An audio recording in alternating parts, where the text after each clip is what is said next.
where we left off? I showed this. Confederate railroads. And now we're talking about Confederate railroads. Okay. So, again, logistics are going to be more important to the whole Industrial Revolution and how it affects warfare than weapons. We talked about, here, I think I got through almost all the slides. We got to the part where it says February 1865. So the second. 51, Okay, right there. So, again, no centralized authority.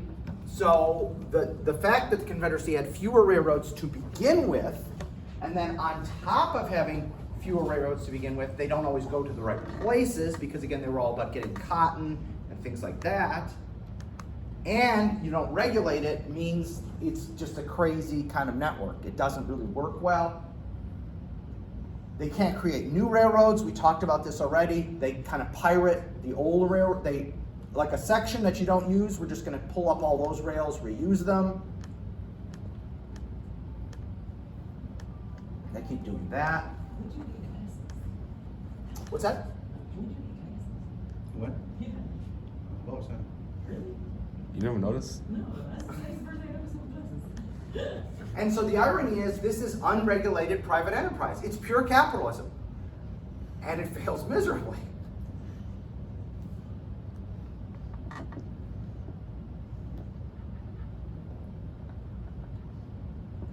But after we realized how miserable this world, we never did anything like this system ever again, right? Well, I would say this. In World War II, the United States government does almost the exact same thing it did in the Civil War, which is if a business doesn't do what they want it to do, they just confiscate it, start using it.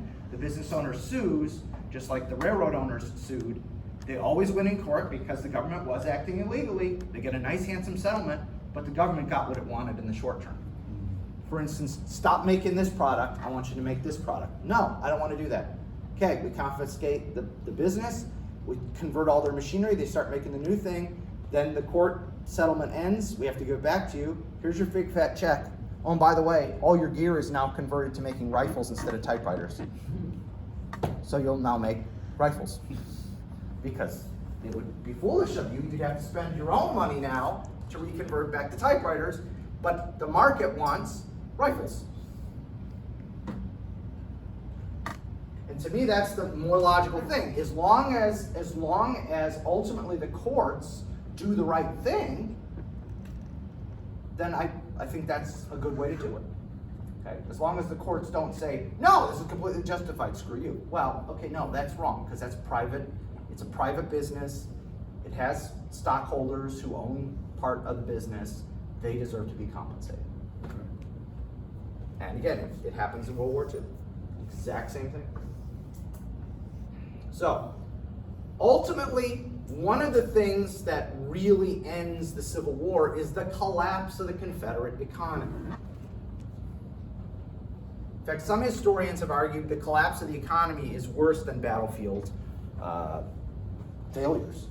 Because if you look, overall, the Confederacy has a better track record than the Union does. If we were to total up every single battle, the Confederacy's got above a 50% victory rate. Whereas the Union's got, I would argue, below a 50% victory rate. Lots of ties, though.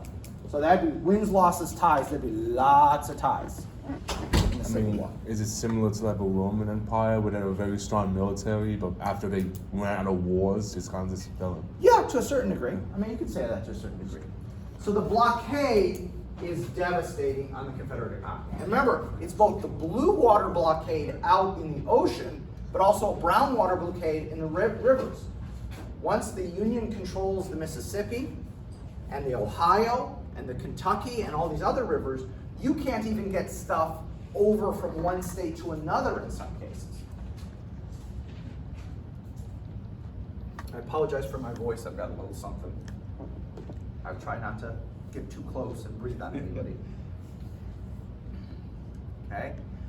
Imports are slashed to almost nothing by the end of the war. Internal transport, as I just made the point, is very difficult. When Sherman is marching through Georgia at the end of the war, they find warehouses full of uniforms, shoes, all kinds of stuff. Georgia couldn't transport the stuff to the units in the field. Georgia had stuff to give to its soldiers. It couldn't get it to them. Obviously, overseas trade is disrupted, so you can't get money to buy the things you need. Some of this is kind of redundant, I admit that, you guys. And lastly, the cash reserves. This is one of the things that comes out when you look at the Civil War afterward, especially economic historians. And this is what's so useful about different kinds of history.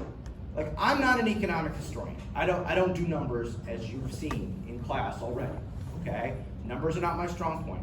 But what's fascinating is when you read economic historians talk about it, all the gold in the South is going out to Europe. Like, literally, when the war is over, there is less gold in the South. It's not just moved around in the South. It literally is gone. Because it's being given to these guys who are trying to run the blockade to buy stuff in Europe. And so when the war is over, the South is literally poorer. I don't just mean because of Sherman. I don't just mean because of all that glut of cotton. I don't mean just because slaves are now free. I mean, there is literally less money in the South. And that's hugely devastating, and it's why it takes the South arguably almost 100 years to recover. Economically, I'm not socially is a whole other issue, okay, but economically recover. Because they are poorer. They are appreciably poorer after the Civil War than they were before.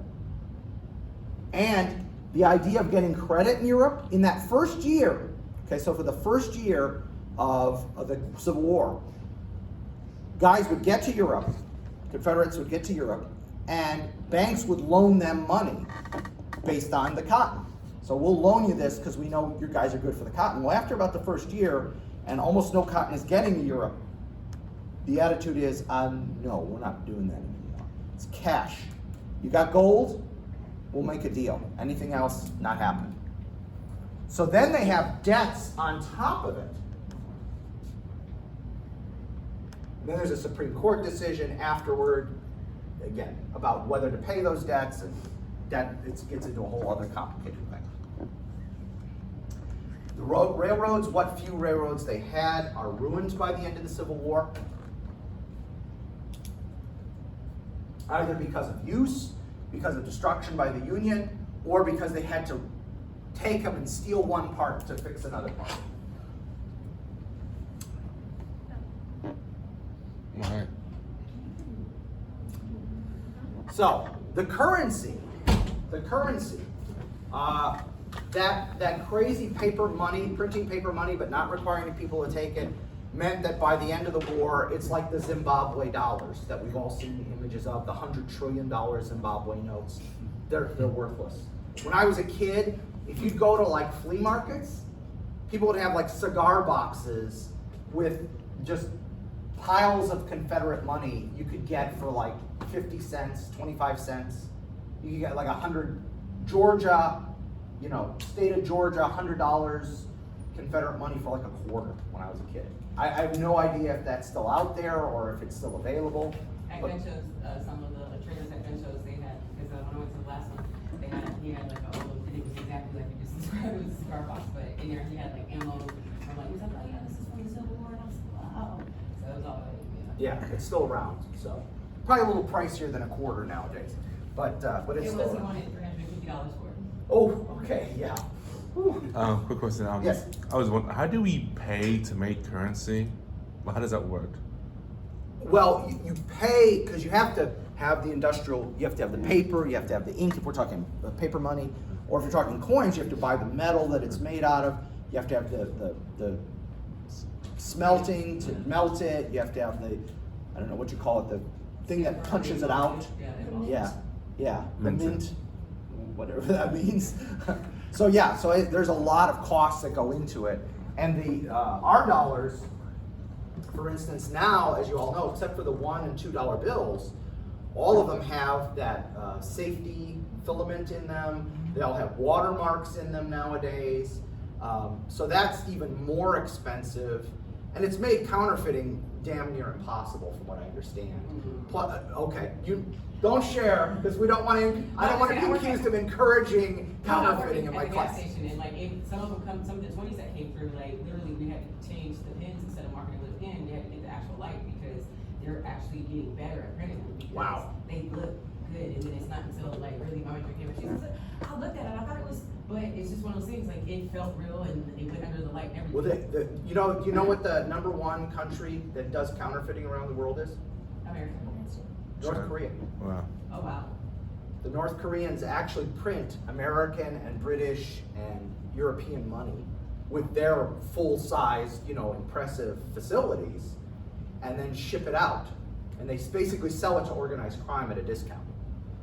Like, we'll sell you $100 million for $10 million. And then organized crime takes that and, yeah. Oh, for real? I was just kidding. No, North Korea really, yeah, they really are feeding the black market on that. Because they've got because think about it, because of all those things, it'd be hard to do it, I mean, the old trick was you take a dollar bill, they wash it somehow to wash off all the ink, and then you use that bill to print 100 on. So you've got, 100-to-1 ratio, so it's worth the expense of, cleaning it off and all that, but it's the same kind of paper, it'll feel the same and everything. Well, now with the watermark and with that filament, you need serious things, and North Korea is the biggest one. Yeah, I was reading something from the Secret Service, and they were talking about that. North Korea is the biggest counterfeiter in the world. I can see it though, I can see it. Yeah. Like, what's the difference between like counterfeiting currency and just like stealing a machine to make actual currency unauthorized? You don't bother stealing the machine. It's not really worth your while to steal the machines because they're too heavily, like for instance, all the paper that's used in our bills is actually done through a facility on West Point's grounds, the United States Military Academy's grounds. There's a part of West Point, because I was there for a month once, and there's a part of the post where you don't go. You're gonna get stopped by the cop. What the hell are you doing here? Why are you here? You shouldn't be here. Because that's where they make the paper.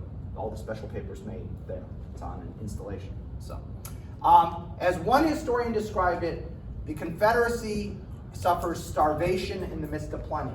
What is the plenty part? It turns out the Civil War years were some of the best growing years of the 19th century. When agricultural historians, see, this is where it's good to bring in those other branches of history. Agricultural historians looked at the 19th century in America as a whole, and they said, wow, 1861, 62, 63, 64, 65, like were perfect years. Not too much rain, not too much sun. They were just like perfect years for growing.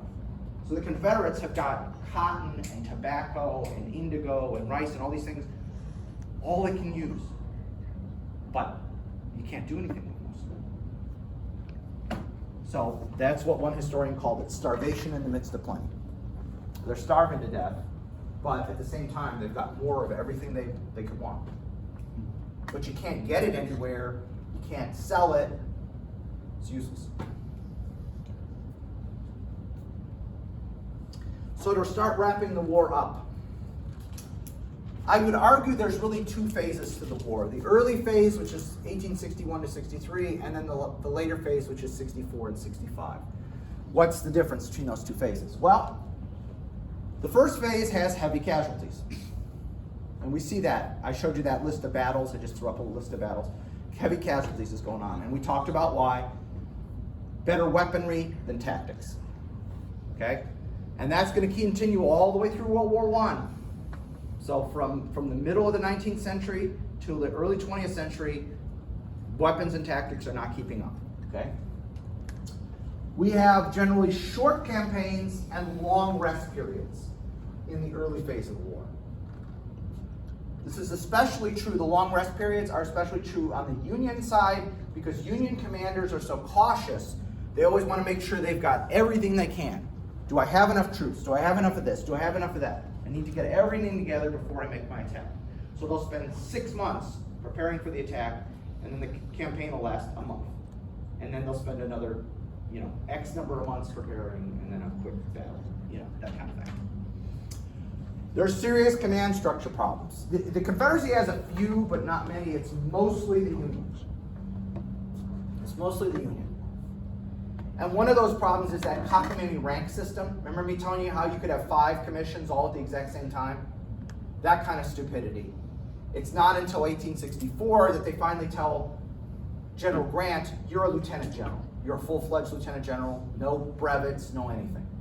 And then they start promoting other people and we get a more reasonable rank structure. Because for a while, you had the Army commander was a major general, the Corps commanders are major generals, and the division commanders are major generals. So you've got 3 levels of rank where everybody has the same rank. And so people are resentful. Well, hey, she was promoted 3 days after me. I shouldn't have to listen to her. Well, she's the Army commander, dude. You're a Corps commander. Yes, you do. But I shouldn't have to, because I'll rank her by 3 days.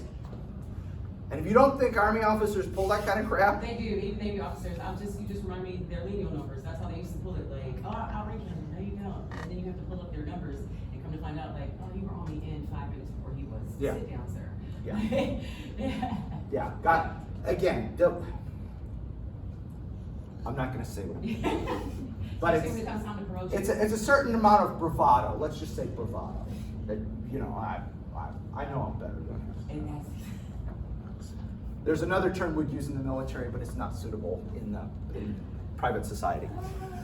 Indecisive battles. Most of the battles, there's no huge, it's over and we have wiped the enemy from the field. There's no Napoleonic, I've destroyed the armies. That doesn't happen, especially in the early phase.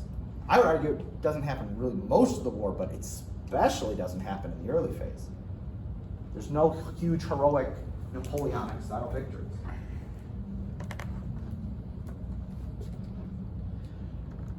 The quality of your units is getting better, and they're still enthusiastic in this early phase of the war.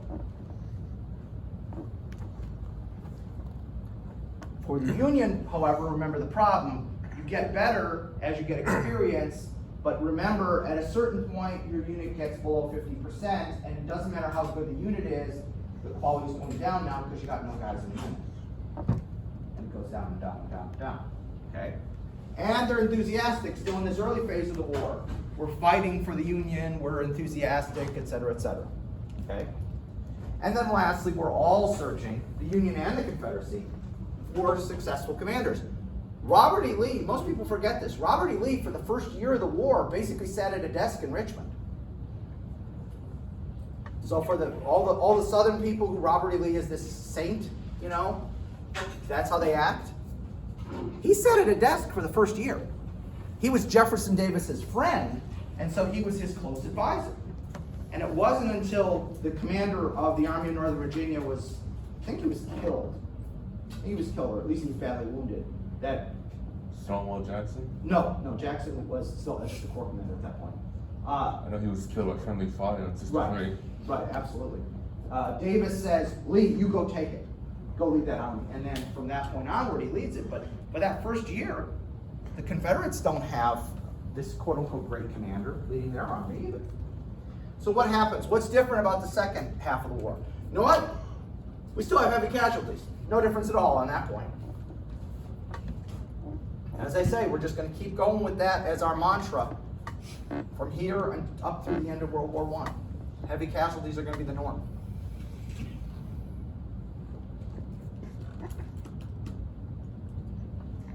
Now what has changed is we're going to have much longer campaigns with much shorter rests. This is especially true after Grant takes command of the Army of the Potomac.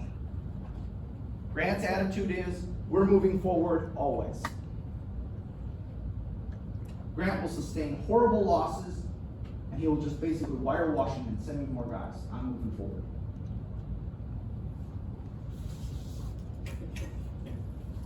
And so this was good for the Confederacy. This is bad for the Confederacy because they don't have enough manpower.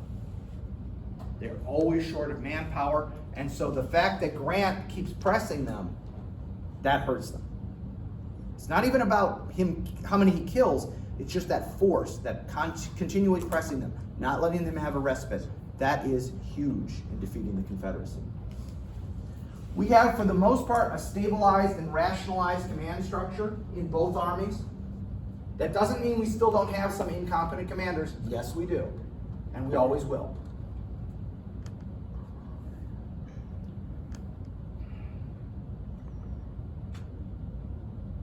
I would argue, with one exception, since the end of World War II, I'll be nice, I'll say since the end of Korea. At least in the Army, I can't speak to the other services, we have had full-time 100% bureaucrats running our Army since the end of the Korean War. The only exception I'd make is the first Gulf War. But we had some people who actually knew what they were doing running that war. And both of those guys are gone. Schwarzkopf and Powell, they're both gone. And there were some junior guys, Freddie Franks and a couple other guys who were good guys, but we're living in an age of bureaucracy. Field fortifications become a major factor in the later phases of the war. Why? The Confederacy is desperate. They're on the defensive now. And if I can dig in, I'm more likely to survive.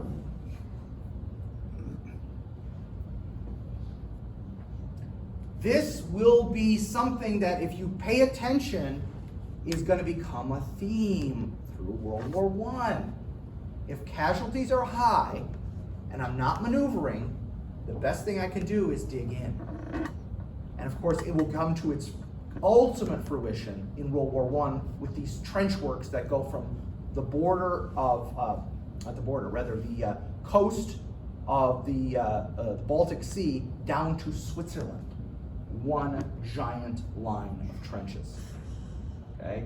And again, we're starting to see hints that that's the way things are going as early as the Civil War. Actually, as early as the Crimean War back in 1854 with the British, the Russians, and the French.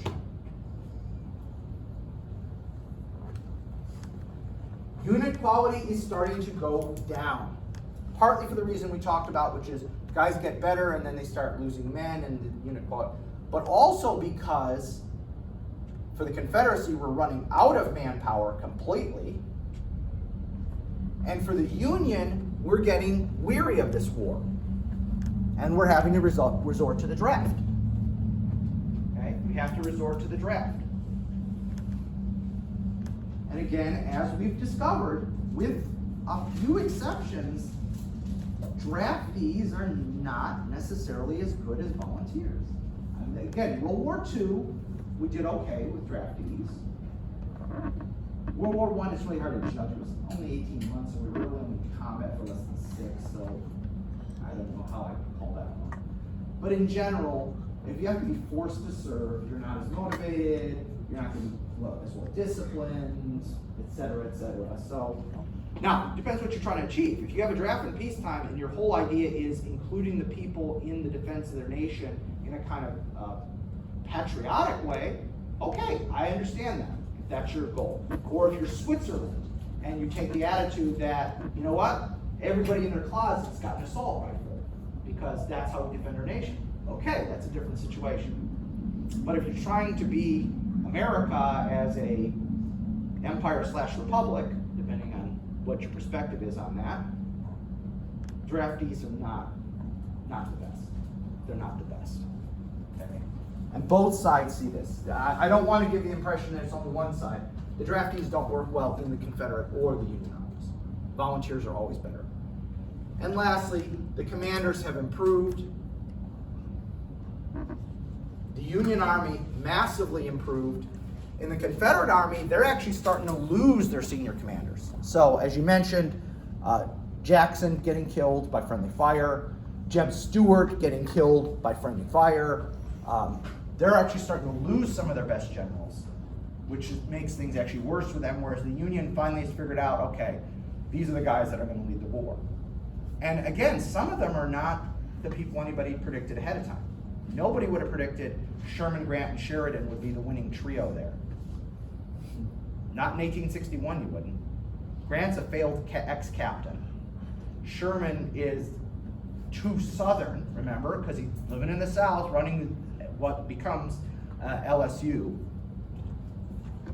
And I forget what Sheridan was doing, but he wasn't exactly spectacular either.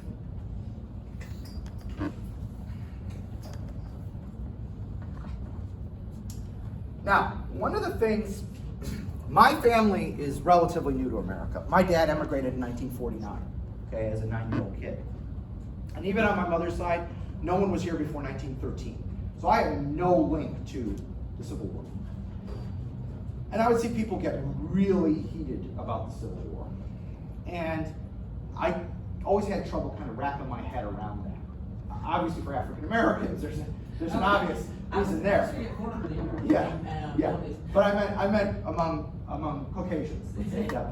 How they would really get into it and involved. And I could never understand it. And then in graduate school, I think I figured it out.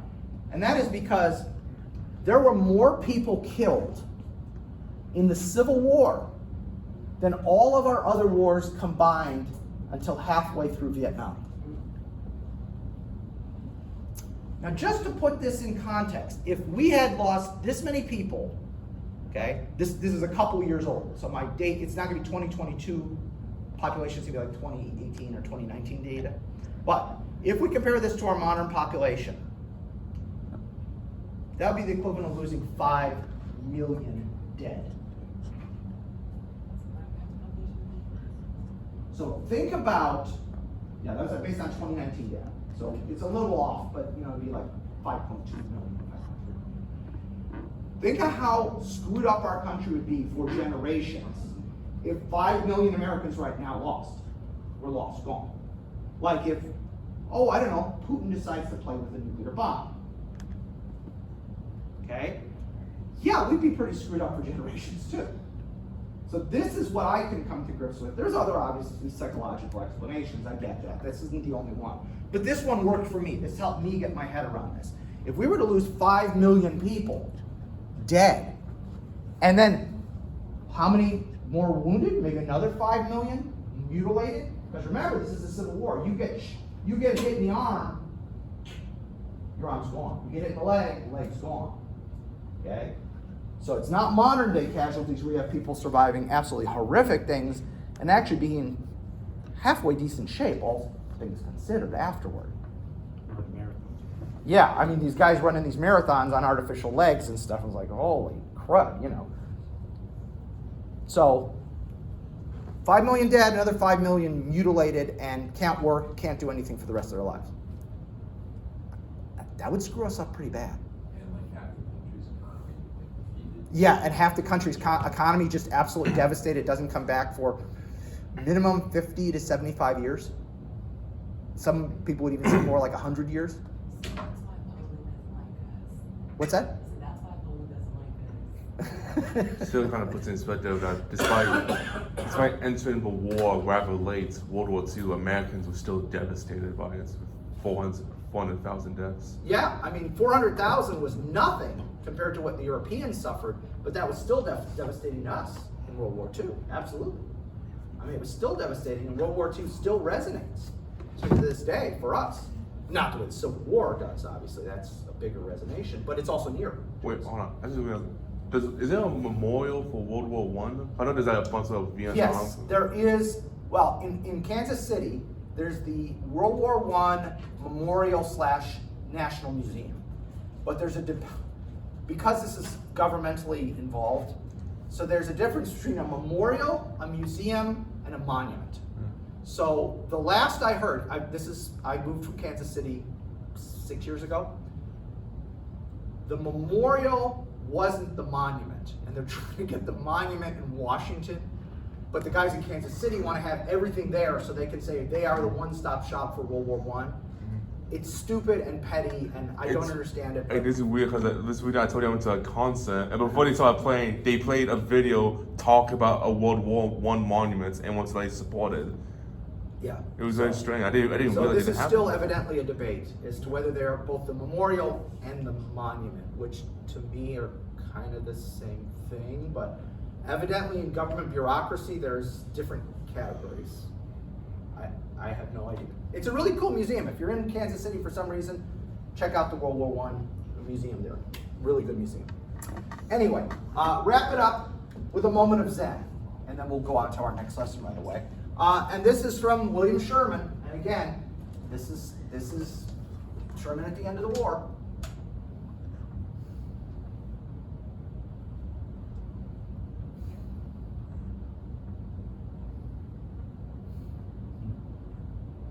This is the real quote. You know, he supposedly said war is hell. That's what he actually said. He never actually said war is hell. And he never also said every good Indian is a dead Indian. He never said that one either. Or was that Sheridan that supposedly said that one? I can never remember. But yeah, that's what he actually said. I don't expect you to remember this, but it shows his mindset. Like I told you, this guy never, psychologically, he is devastated by the Civil War and he never recovers. He never recovers. Okay, well let's look at the post-Civil War period up to the Spanish-American War.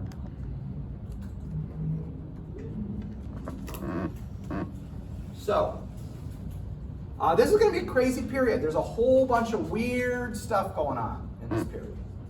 And the Army is going to be involved in an awful lot of it. So let's start out by asking, what does the Army look like? Okay, the post-Civil War Army. What is it all about? Well, you remember how we had, like 1 million volunteers from the Civil War, right? Well, we had 1.2 million on active duty in May of 1865. By November 1865, we're down to 400,000. Come on. By 1866, only 11,000 of the 1.2 million men are still on active duty. That's how quickly they're discharging these guys.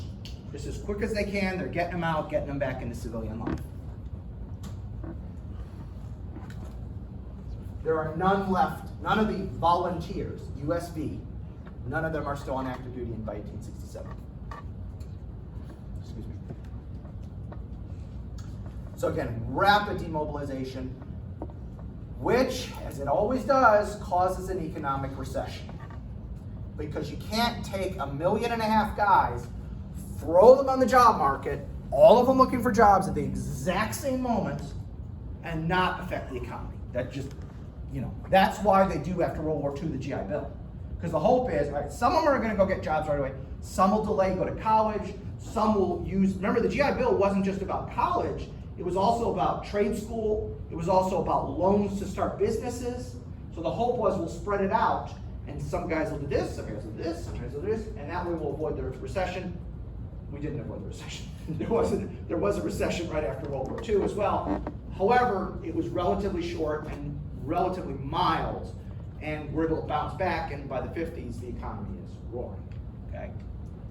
Now, what about the regular Army? The regular Army had been up to 54,000 men in 1866 as a result of the Civil War. Oh, but Congress is not going to let that stay. By 1869, it's down to 37,000. By 1876, it's down to 27,500. By 1877, it has a field strength of less than 25,000 men to police the entire frontier. Now, I will point out, Reconstruction has ended by 1877, so that's their excuse for that final cut. But Reconstruction was going on throughout all of this, and the government is still slashing the size of the Army, and the Army was the only thing that was making Reconstruction work. Okay? And it will stay, by the way, at this level until the Spanish-American War. Less than 25,000. It will stay at that until the Spanish-American War.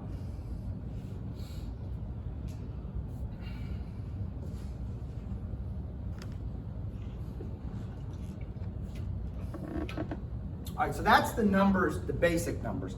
How are we organized? Okay, if you remember how we were organized before the war, and I gave you that in the beginning of the Civil War, what does it look like organizationally? All right, well, during the war, the Army went up to 19 regiments of infantry, 6 of cavalry, and 5 of artillery. Okay, so that's how it was increased during the war. In 1866, there's a reorganization. And very briefly, we have 45 regiments of infantry, 10 of cavalry, 5 of artillery, including 6 African American regiments. These are the designations. plus 4 Veteran Reserve Corps regiments. Now, I gotta explain what the heck the Veteran Corps. Veterans Reserve Corps was guys who'd already done a hitch during the Civil War. Their enlistment had expired. And or they had been discharged for medical reasons. They were allowed to come back in the Army, but with the understanding you're never going into combat. You're gonna guard railroads, you're gonna do all this kind of stuff, support stuff. So these guys were very useful because they had experience, but as long as you didn't put them in combat situations, they were gonna be okay. Okay, so they kept those guys for a little while because of the experience they brought. As you could see from the previous slide, I'm not gonna click back because I don't want to confuse you, but as you can see from the previous slide, we were at 54,000 men when we did this. When we slashed the regular army from 54 down to 37, and then quickly after to 27, we can't have 45 regiments of infantry. That can't happen. Those numbers don't match up, okay? They're not gonna work. So instead, what we have to do is consolidate, and I'll let people finish writing this before I show you the consolidation. But those 45 regiments of infantry, whoa, way too big. We're gonna slash that almost in half, okay? Almost in half, we're gonna slash that. And I would never on a test require you to rattle off the unit numbers or anything like that. That's not what I'm looking for. A couple of you have been in my class before, you know that's not what I'm looking for. Okay, I'm just giving you the information if you want it, if you want to have it for some purpose. Okay, so the consolidation comes in 1869, and so 45 regiments of infantry become 25. We still keep the 10 cavalry and 5 artillery. The 4 African American infantry regiments are merged into 2, along with the 18 white units that are just abolished. So we now go for the rest of the time to the 24th and 25th Infantry of our African American, the 9th and then Cavalry, our infantry. We get rid of the Veterans Reserve, but we are allowed to recruit 1,000 Indian scouts. Yeah, not quite yet, not quite yet. These are mostly Blackfeet. Blackfeet are the tribe that are most often in this, especially in the earlier period. As time goes on, we do get some Apaches later on after our war with the Apaches is over. So it'll be a mix of tribes. They'll try and do it like this company is all Blackfeet, this company is all Apache, this company's, because some of those you guys had tensions that were 1,000 years old and had nothing to do with us. So we try to have some separation. But so the Indian Scouts will also be there.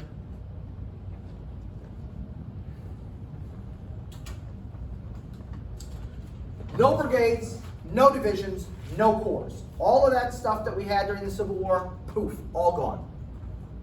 So we're back to an army where the regiment is the biggest thing you have, unless you decide to put 2 regiments together and call it a brigade, but there's no lineage, there's no nothing. It's just, oh, you got 2 regiments. Oh, it's a brigade. Okay. What brigade? No, it doesn't matter, we'll just call it a brigade. Use the term provisional. They use that a lot, provisional. Okay? It is the smallest army ever, except for that 6 weeks we talked about, where the entire army was, what, 80 guys? Except for that. Brevet Colonel.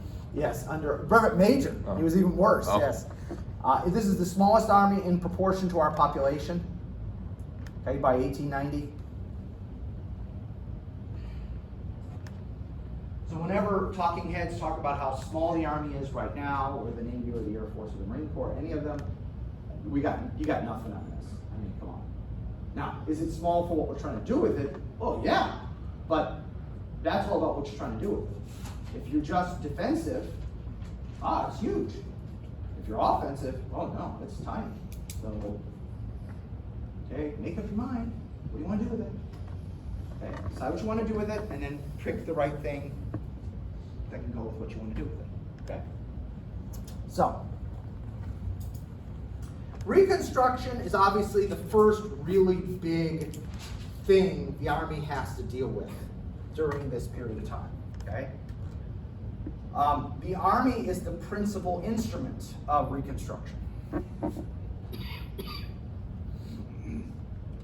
Okay?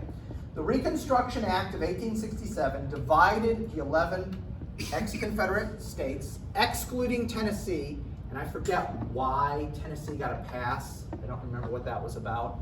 I think it had something to do with how quickly they came back. Oh, I know what it was. It was because the president, Andrew Johnson, was from Tennessee. So he managed to finagle them so that they didn't get part of Reconstruction. That's what it was. Okay. So they divide up the 11 states, excluding Tennessee, into 5 military districts, and the Army then administers these military districts. Now here's the thing, what most people don't realize, quite frankly, I didn't realize this until I was in grad school and forced to teach a U.S. history course. Because we all took the basic U.S. history course, but how much attention we paid to it is a different thing from when you teach it. I'll tell you what, if you guys, for those of you who intend to be teachers, you will learn a hell of a lot more teaching than you ever learned in class. Please. I taught 11th grade history last year, and you definitely learn a lot more teaching because you're up there teaching. And they're going to ask you questions, and you better know the answer, otherwise you're going to look stupid. Exactly. I mean, it's kind of a encouraging thing. You're learning with the teacher. It's Yeah. kind of fun, but also shouldn't the teacher already know this? Yeah, well, there's that. Exactly, yeah. So, what I didn't realize is how small the Army was that is supposed to be policing the entire Confederacy. How small was it? 8,000 guys. Now think of the Confederacy, less Tennessee, 8,000 guys. That's like 800 guys per state. And Texas is one of those states. Okay, I know it wasn't exactly 800 per state, but I'm just kind of averaging out, right? That's 810 people per state, and you got a state the size of Texas is one of those states. It's pathetic. The idea that Reconstruction was ever going to 100% succeed, not with that kind of support, it ain't. And we know that when the Army was present, things were calmer and the rights of African Americans were respected. And when the Army isn't there, the opposite happens. And the very fact that they've got a whopping 8,000 guys stationed in the Confederacy, former Confederacy, shows that there was really no hope. In fact, it's amazing it went as well as it did, all things considered. Because that's just a joke, 8,000 guys. The Army was never large enough to guarantee the rights of the freed African Americans, nor to tell the white Southern populace, hey, get in line. It was just never going to happen.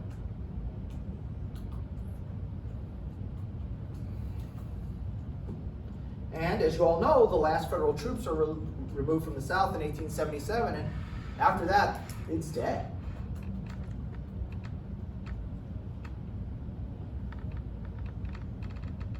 So Reconstruction, while well-intentioned, was badly run and badly financed from the get-go.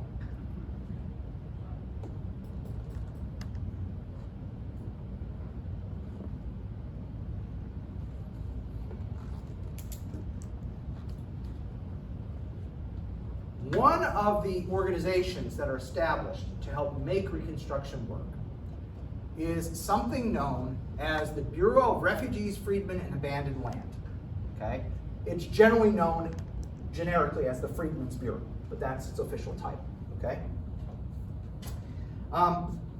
The irony, again, this is another one of those things, until I had to teach it, I just knew it existed, and I thought, oh, well, it's there to help all the freedmen. Well, no, actually, it was designed to help both whites and blacks who were devastated by the Civil War. It was as much for poor whites as it was for African Americans. It was supposed to help make sure that the freed slaves now were being treated like American citizens. Because we've had now the 13th, 14th, and 15th Amendments to the Constitution, which free the slaves, guarantee the right to vote, to every American male over the age of 21. This is the third one. Right to vote, freedom. God bless it. Somebody look up the 13th, 14th, and 15th Amendments. I'm having a brain fart. The hamster fell in the wheel. Yeah. The hamster's passed out. He's breathing really heavily. Right, that's what I was saying, heavy breathing. That was a bad idea. Sorry. Excuse me. Citizenship?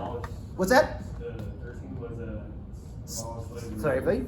14th is 14th is Citizenship? citizenship. Guarantees citizenship. There we go. Guarantees citizenship. Because that's a whole other fascinating thing. and 15th was right to vote. There we go. Good. Thank you, sir. I was gonna say, because the right to citizenship, wasn't it as long as they fought in the war, they were automatically free? Well, they were supposed to. Oh, okay. But that's why they passed an amendment to make sure we're clear on that.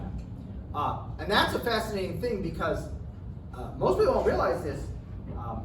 Asian Americans, many Asian Americans, were not able to get citizenship in the United States unless they were born here until around the time of World War II. And so there were a lot of Chinese Americans and Japanese Americans who had lived in America for 30, 40 years, but they literally couldn't even apply for citizenship. And there was a case of an Indian guy, East Indian guy, who'd served in World War I in the US Army, applied for citizenship, was rejected for citizenship 3 times until it went all the way to the Supreme Court in the 30s. So a really fascinating case like nobody's ever heard of. It's one of these totally absurd things. But that was one of the things that helped guarantee Asian Americans the right to apply for citizenship. That was the whole thing. They couldn't even apply. So that's why that amendment, the 14th Amendment, and thank you for looking that up for me, is so important because it should have clarified that, but it had to go all the way to the Supreme Court in the late 30s, I think it was, to guarantee based on the rights granted by the 14th Amendment. Okay, so they're also supposed to deal with land that's been abandoned or confiscated. For a lot of the planters, what happens is they can no longer pay property taxes. Once the slaves are freed and they're left with all this land, but then they're hit with property tax. It's why Houston's one of these fascinating cities. I mean, in some ways, it's the most fascinating city in America. When you've been driving around Houston, subdivisions, commercial stuff, all of a sudden, it looks like there's about 100 acres where there's like cows. Otherwise, there's a subdivision across the street, there must be 5,000 houses. There's a field here with cows. But we're in the city. Yeah, we're in the city. And one of the things is why that can't last forever is property taxes. Now, Texas also has some neat things with ag exemptions and stuff like that. But eventually what happens is if you don't got a buttload of money, they just start hitting you with property tax, and you can't just leave that land like, I want to keep it in the family. I know somebody who had to sell, I think it was 120 acres in the city of Houston that they had originally oil and gas on, and it had been kept in the family, and they wanted to keep it in the family, or at least one of the siblings wanted to keep it in the family. But the property tax bill was so high, they couldn't afford to pay it on land that they were getting nothing out of, and they had to sell it, and now it's all a bunch of subdivision. And you get a bunch of money. Isn't the whole thing is that people move to Texas so they get less taxes or whatever? Yes. Well, that's the thing. There's no income tax, but property taxes are still robust, I would say. Not horrible. Certainly it's worse in New England or New York or any of those places, but they're robust. I would say that. They're robust. Yeah, Connecticut is so bad. What's that? Connecticut is so bad. Oh gosh, yeah. That's where I'm from. Okay, yeah. No, those are insane. The taxes up in New England, yeah. Compared a $1 million home in America to a $1 million home in Canada, it's wild. Well, yeah, now that Canada's a whole other thing. So there's this land that's been abandoned because the owners can't pay the property taxes, they've default on it, and it's confiscated by the county. And now what do we do with it? Well, the county wants somebody to do something with it because otherwise the county doesn't get any revenue. The county needs that tax revenue. So the Freedmen's Bureau is supposed to do that. They're supposed to regulate African American labor under the new conditions, make sure people are not being ripped off for their labor.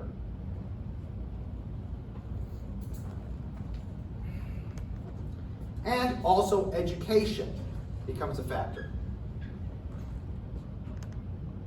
And I say for African Americans, but it actually has an effect on all of education in the South. Because in some places there was mediocre, if no education even for poor whites. Well, if we have to start a school for blacks, I guess we're going to have a school for whites be even better. I know we haven't had Plessy versus Ferguson yet, but you see where I'm going with this. Because now you've embarrassed that county. Because they really didn't have much of a school system, a few one-room schoolhouses, only white kids could attend. Well, now they're being forced to open a school for blacks. We've got to make this better than that, because of white. So it actually raises the standard of white education in some places. Not in every place, but in some places. Okay? So, Freedmen's Bureau is around, but again, the Freedmen's Bureau is poorly funded. There's several battles with the administration when President Johnson is in there, not Lyndon, Andrew. And again, it's the Army that winds up half the time having to.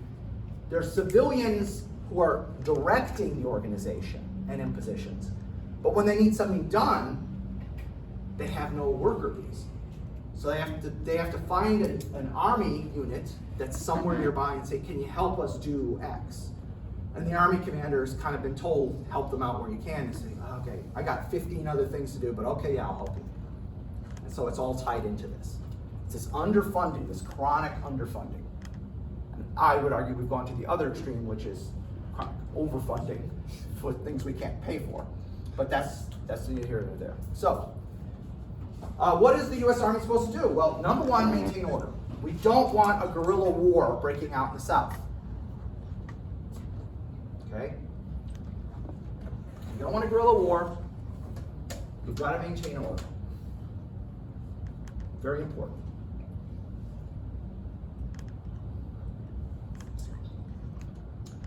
You've got to administer those military districts. Whatever needs to be done, you've got to do it.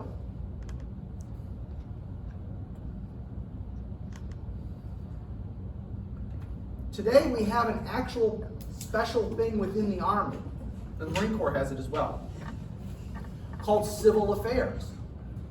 And their full-time job is dealing with all this kind of administering civil stuff. It's almost all in the reserves. I don't know how it is in the Marine Corps, it's probably the same thing. It's almost all in the reserves. And most of the civil affairs people are actually people who in their day job work in city and county governments. So that when we call them up to active duty, I run the waterworks in, Fredericksburg, Texas. So yeah, I can go over and make sure that thing's running well and we get proper water. Or I work for the electric company in Elgin, Illinois. So yeah, I'll go over to the electric plant and see what I can do. Okay, so they have special units that do this. That's their job. Far too few of them, and again, they're almost all in the reserves. Because the Army's attitude is, no, we need killers on active duty. Yeah, I got that, okay, but it would also help if you had people like that ready at a moment's notice. No, we just need killers. Yeah. Anyway, they have to enforce laws. What am I talking about specifically? Well, again, voting. The right of African Americans to vote. It's the Army that guarantees that. And like I said, when the Army is present, those laws are respected. When the Army isn't present, those laws are not respected. You see that during Reconstruction. The whole, 13 years? 12 years, sorry. 12 years of Reconstruction, you see that pattern. If the Army's there, you get a fair election. Army's not there, you don't get a fair election. Although, different perspective on which is a fair election or not. Fighting white supremacist groups. We've all heard of the KKK. Understand that what we think of as the KKK, that's a modern 20th century recreation. There were dozens of organizations that were all basically mini little KKKs back during Reconstruction. They were much less formal, much less organized, not national. They were very local. So the Army's trying to stamp out all that. The problem for the Army is they're always in between. They're always in between the local officials, the citizens, and the freed African Americans. They're always playing mediator.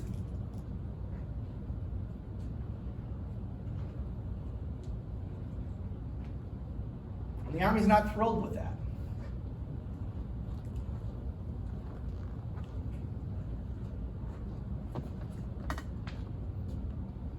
They don't want to do that. Till today, the Army likes to, as they jokingly say, kill people and break things. They don't like to do anything other than kill people and break things. I thought that was just Marines, no offense. Sorry. I don't think this is somebody you want to shoot.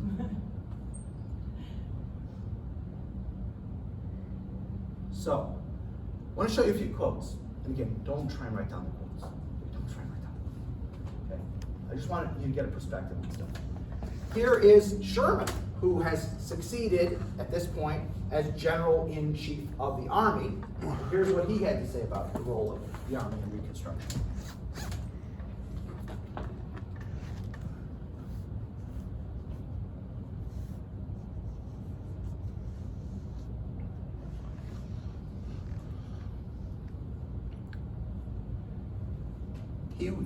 His opinion was if we apply too much force, we're going to get an insurrection.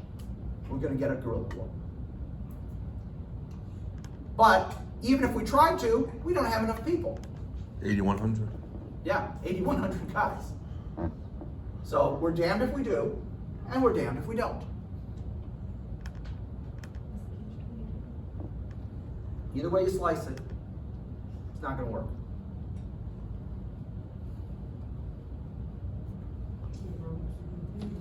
Now the government, that doesn't stop the government from passing legislation. Okay, government passes several pieces of legislation. The Enforcement Act of 1871 is one of these pieces of legislation. And I'll let you, rather than me trying to describe it, I'll let you read an excerpt from it.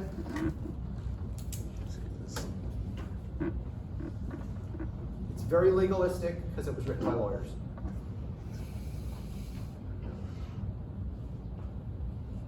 The key quote is down here in the last sentence. Well, actually, it's one giant sentence, isn't it? The last couple lines.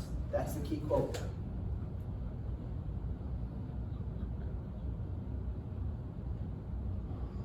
It gives the president the right to suspend the writ of habeas corpus, meaning you can be arrested with no charge against you if he believes that your actions constitute an act of rebellion against the United States. So like how all those threats from like senators and congressmen, oh, we're gonna leave the U.S. It really means nothing. They can't do that. Right. It's all That's not quite the same thing. And Grant uses it several times. He will declare a whole county somewhere in a state of rebellion, apply the Enforcement Act, and just start arresting people. And what he finds is much like what President Adams found and what President Lincoln found. When you start doing this thing that's seen as arbitrary by the American people, it doesn't go over well. Wait, is this a McCarthy thing where he just accused everyone who disagreed with him? Well, I'm not saying Grant did. I'm saying he's getting reports. Hey, Harris County, tons of problems down there in Harris County. Okay, you know what? I'm applying the Enforcement Act. General, go down and arrest whoever needs to be arrested. Okay. And what he finds is, again, what Adams found and what Lincoln found during the Civil War. We didn't talk about that since this is not technically part of the military history aspect of the Civil War. Lincoln suspends the writ of habeas corpus a number of times and gets smacked down by the Supreme Court when they tell him he has no legal standing to do that. Well, here's they've given him the legal standing to do that. But the reaction is the same, which is the reaction is exceedingly negative. Even if you don't necessarily like the people he's arresting, you're troubled by the very fact that this could happen to me next time. Yeah, I don't like that guy. I really like that guy in jail because he's a jerk. But could I be the next one they go after? And so, yes, it's used. I would argue it's counterproductive ultimately. It hurts the cause more than it helps it because it turns the people arrested into martyrs. It turns public opinion against you. And even people who might have supported you kind of get, that's a little, yeah, I don't like that guy, and I'd like him arrested, but oh, not on no charge at all. Yeah, let's not do that. Congress also passes the Ku Klux Klan Act of 1871. This is going to be tiny print. I'll cut to the chase, all right? This is an eye chart, so I'm not expecting you to read it, okay? The key thing here is that if you belong to one of these secret societies, you are basically being categorized as what we call today a terrorist. And so we're going to arrest you. And that's what the effort here is by the federal government, to make these kind of secret organizations whose whole purpose is terror. We're going to charge you as what we, again, today we use the term terrorist. They wouldn't use that term. That's not a term they use in those days. But we're going to charge you as a terrorist. Terrorist, domestic terrorism. Yeah, however you want to frame it. Yeah. So they're trying. But again, the problem is you could pass all the damn laws you want. If you've got nobody to enforce them, what good are they? And there's no FBI, there's no Department of Justice. Is probably like 100 people in those days in Washington. Yeah, bunch of lawyers. Okay, the Army is the only thing you have to enforce any of this, and you've got 8,100 guys in the South. And every time Grant says something, the former general says, "Hey, maybe if we had the Army bigger." Oh, we can't afford that sort of thing. It's astounding to me as a historian that we go from being stupidly frugal to being stupidly spendthrift. Okay, we go from that, but that's typical the way Americans do everything. We go to one extreme and then we go, oh no, that's too far. So what do? Oh, let's go to the other extreme. No, wait, that's too far. And then we're always with a pendulum on everything. We could talk about current things. I'm not going to. That's not the purpose of this class. But that's how I see American history. We always go too far one way, and everyone goes, oh, I don't like that. So then we go too far the other way. Whoa, I don't like that. There's a middle between those two extremes. And it doesn't mean you're a moderate, which I know people think is like an insult. Like, it means you're wishy-washy. Okay, it just means you're trying to moderate between extremes. Okay? So ultimately, what are the results of reconstructions? There are positive and negative results. Well, let's go through them. Positive. The states rejoin the Union. We're one country again. That's good. It's imperfect, but it's good. Democratic rule continues, sort of. That's a sort of.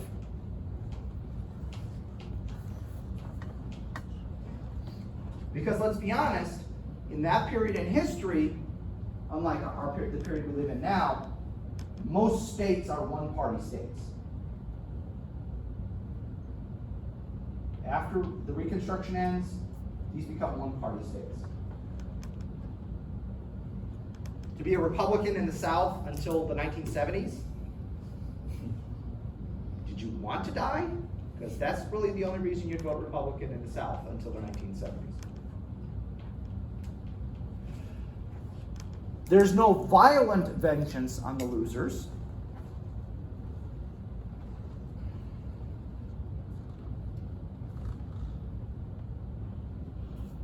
There are people arguing at the end of the Civil War, you know what? I told you this before, guys. President of the Confederacy, Vice President, senators, congressmen, generals, all of them, stream all up. I mean, they wanted to go Roman. And there were people who wanted to go Roman. We're going to hang a Confederate from every tree from here to Richmond. There were people who wanted to do that. And that would have resulted in a guerrilla war. I could tell you. It would have satisfied a certain part of people's beings, no doubt. But it would have been counterproductive in the long run. Would have been counterproductive.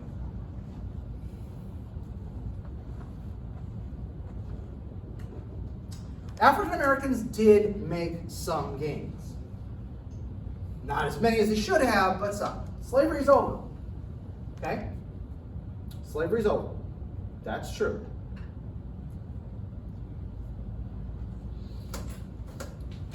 Starting with Freeman schools, we now have public education for African Americans in the South. Now, is it good quality? No, it's terrible quality.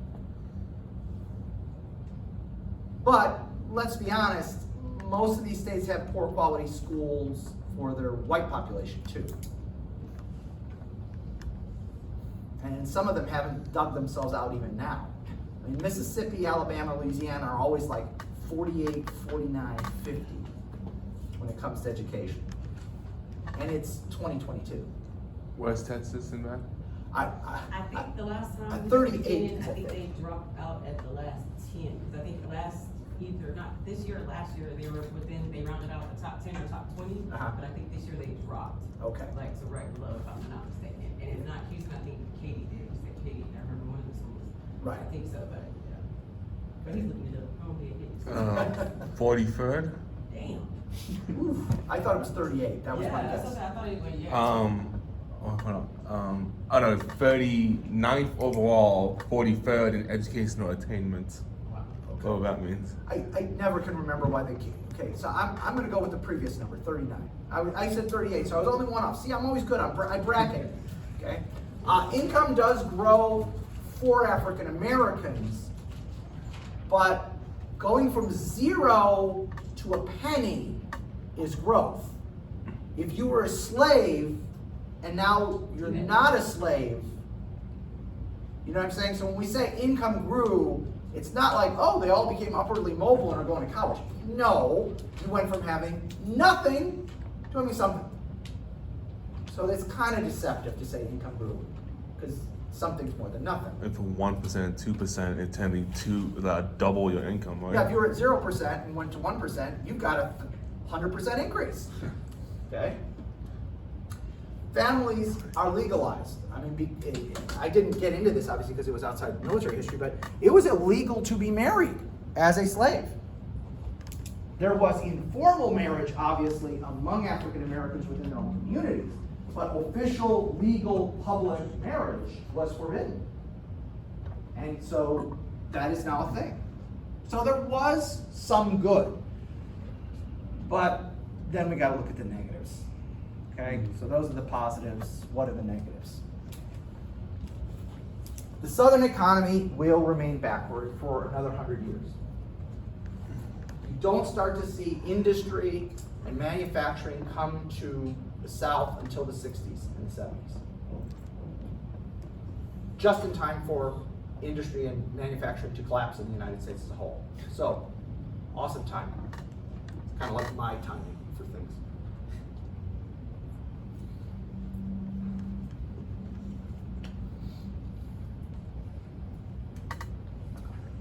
Corruption retains the corruption taints the rebuilding effort. As you can imagine, when there's large amounts of money floating around, somebody's gonna get some.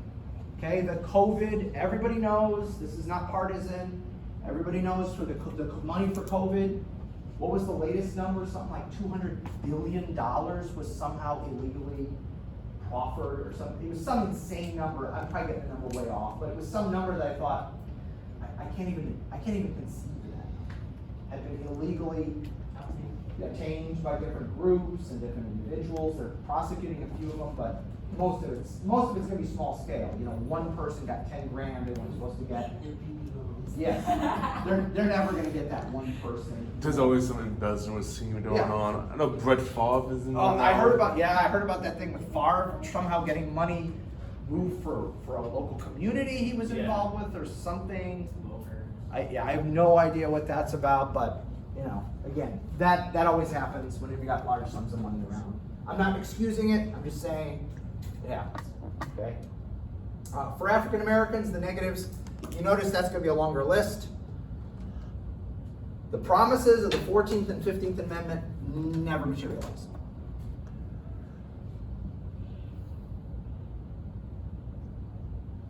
Okay, they do not materialize.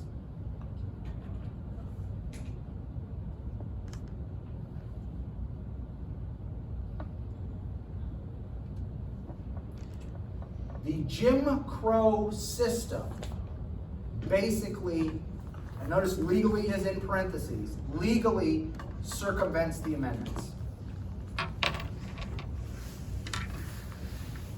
So you have a series of laws that are designed to undermine other series of laws. And that will remain standard procedure until the 1960s. Arguably, the 1964 Civil Rights Act is the first of the series of things that'll put that to an end once and for all. But that's basically 100 years later.